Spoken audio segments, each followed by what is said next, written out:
അടുത്തത് ബാറ്റൺ കൈമാറുന്നു നമ്മുടെ പ്രിയപ്പെട്ട മമ്മൂക്ക സംസാരിക്കും. ഞാനെന്താ പറയാ,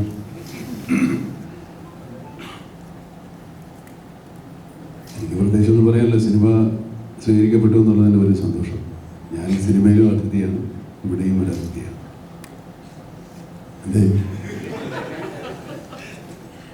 സിനിമ വിജയമാകുന്നതിൻ്റെ അതിനൊരു ഭാഗമാകുക എന്ന് പറഞ്ഞാൽ എല്ലാവർക്കും സന്തോഷമുള്ള കാര്യമാണ്. എനിക്കും അതെ.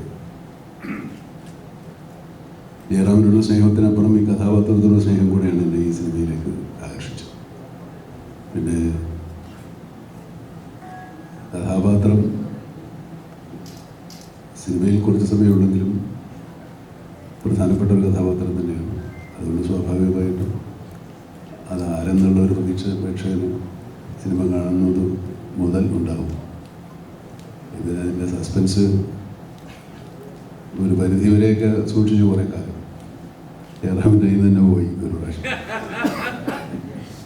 പക്ഷേ പ്രേക്ഷകർക്ക് ഒരു നിങ്ങൾക്ക് എല്ലാവർക്കും ഒരു 80% പേർക്കും ഉറപ്പുണ്ടായിരുന്നു. പക്ഷേ എന്ത് കഥാപാത്രമാണെന്നതിനെ പറ്റി മാത്രമേ ഒരു ഉറപ്പില്ലാത്തതുള്ളൂ. ഏതായാലും അതിൻ്റെ ഒരു ഉദ്ദേശിച്ച എല്ലാ ഫലങ്ങളും സിനിമയ്ക്കുണ്ടായി എന്ന് അറിയുന്നതിനുള്ള സന്തോഷം. സാധാരണ നമ്മുടെ സിനിമയ്ക്ക് മുമ്പാണ് ഇങ്ങനെയുള്ള വീരവാദങ്ങൾ മുടക്കുന്നത്. ഇപ്പോൾ ഈ സിനിമയ്ക്ക് ഇതിൻ്റെ സത്യങ്ങൾ മാത്രം പറഞ്ഞാൽ മതിയാവും തോന്നുന്നു. ഞാൻ ഒരുപാട് പറയുന്നില്ല. ഈ പുറയിലിരിക്കുന്ന കുട്ടികളാണ് ഈ സിനിമയുടെ വലിയ ഭാഗം. അവർക്കൊക്കെ വലിയ അത്ഭുതമാണിത്.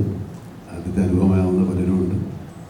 സിനിമയെന്ന് സ്വപ്നം കണ്ട് അത് യാഥാർത്ഥ്യമാക്കിയതിന് സന്തോഷമുള്ളൊരു മുഖത്തുണ്ട്. നാളെയുടെ വാഗ്ദാനങ്ങളാണ്. ഭാവി സിനിമ അവരുടെ കയ്യിലാണ്. അവർക്ക് നിങ്ങൾ വേണ്ട പ്രോത്സാഹനം കൊടുക്കണം, നിങ്ങളെയൊക്കെ വളർത്തിയതുപോലെ. ഏതായാലും ഈ സിനിമയിലെ കഥാപാത്രത്തെ അനശ്വരമാക്കിയ അനശ്വര രാജൻ.